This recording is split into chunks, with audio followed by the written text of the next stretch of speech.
Chris, what is our third main topic today? This comes from Jim Strickner. Greetings, John and crew. So I had a chance to watch The Gray Man, and I was super disappointed. I'm not saying it was bad. It's just that I love the trailer and love everyone involved with it, and I thought it was going to be incredible. It wasn't. At least not for me. Wondering if you had a chance to see it yet, and if so, what did you think of it? Thanks. All right. So I stayed up till midnight to start watching The Gray Man, and I stayed up till 2+ a.m. to watch The Gray Man so we could talk about it here today. All right. So for The Gray Man, the most expensive Netflix original film, Chris Evans, good Canadian kid Ryan Gosling, Ana de Armas, Sling Blade, Billy Bob Thornton, who I was just talking about in Armageddon yesterday. Billy Bob Thornton cast. The trailers, I think, have looked fantastic. I think the trailers for this have been fantastic, and was very surprised when the first reviews started coming out, and they weren't all that great. It was very mixed. Like, I think it's still sitting at about 50%. I think it was as high as 52, dropped down as low as 48, but I think it still kind of lives in there somewhere. And I like a lot of people saying, a pretty boring action movie. Like, how do you make an action movie that's boring and all this kind of stuff? So I'm like, all right, I'm going to go and I'm going to watch myself. So I sit down to watch it, and I was the only one, for you, the people, I stayed up to watch this movie. Anyway, so I'm watching it, and let me say this first. The critique that I'm hearing from a bunch of people that it's a really boring action movie, I don't get that. Like a lot of times I'll hear criticisms that I don't agree with, but I get it. But the criticism that this is a boring movie, I don't see where that's coming from. Like, personally, I just don't see how you can have a lot of positive or negative feelings about the movie. I don't see where you get the sensation of boring from it, but hey, whatever. That's just me. Movies hit us all in a different way. This movie is loaded with action, like just packed with action. Some of it good, some of it not as good. It's got a lot of, the pace is great. It's not a short movie, but it never drags. I never feel like it's got a very, very good pace to it. It's always movie. This is a movie that has, to me, the right runtime for what it is. And it just always has a really good clip moving through. Chris Evans kills in this movie as his absolutely ridiculous character, which is a problem. It is an absolutely ridiculous character that there is no concept or way that could be in the real world. And I'll leave that for you guys to see, to know what I'm talking about there. But Ryan Gosling is great. He's in the best shape of his life. I'm convinced he might be souping up to get ready to play in a DC or a Marvel movie. Like, his physique, and he looks incredible in this. Ana de Armas this is the first time I ever said this in my life. Ana de Armas was all right. She wasn't actually all that great in it, to be honest with you. And I love her. Like, she stole the show in the last Bond movie. But yeah, she was okay in this. She was all right. Billy Bob Thornton is a pretty standard paint by numbers, the mentor character, insert here. So, and he was good because he's Billy Bob Thornton. He's always good. Young girl in it's pretty good. The movie itself overall, though, is not great. And it comes down to story points.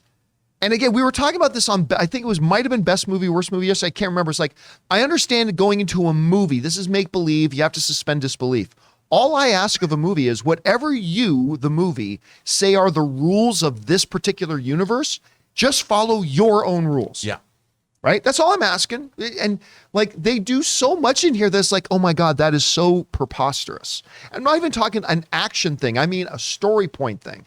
Be like, that is so utterly ridiculous and preposterous. And that happens a lot throughout it.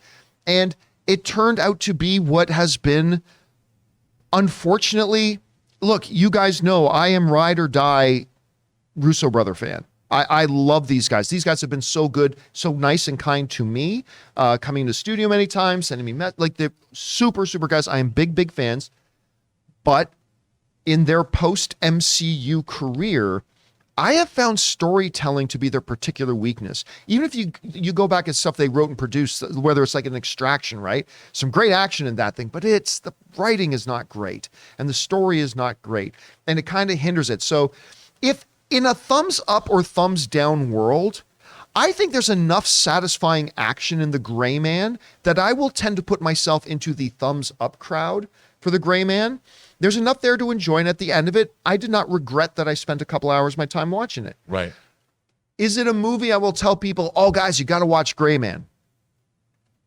I probably won't do that. But again, in a thumbs up or a thumbs down world, I'm thumbs up. Yeah, like, what has your expectations been like going into this? Well, look, I love these espionage, action, international romps. I've always loved those. But again, it always, for me, John, with everything, comes down to story. And hearing what you're saying about story points being preposterous, I think in movies like this, the story has to be that much finely honed and really, really razor sharp, because that's what keeps you going from action set piece to action set piece. I want to be as invested in the story that you're telling, in addition to being thrilled by the action sequences. That's why, I think the Jason Bourne movies do a good job of that. And it sounds to me like if the characters are too preposterous, like you say Chris Evans kills, but his character's preposterous, that would bother me. Because it's just that he does it so well right. that you kind of forgive it.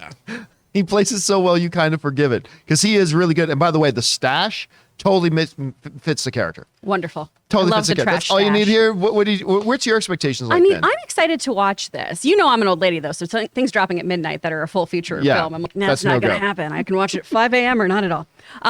But I got to read some pages of it, and they might have been mock sides, right, for when Logan was auditioning for this. And shocker, he didn't get Ryan Gosling's part. But what I read of that was so fun and funny and action-packed, so I'm really looking forward to seeing this. I love Ryan Gosling, too. To quote... what is that movie with Steve Carell? Crazy Stupid Love. He looks like he's photoshopped, Yeah.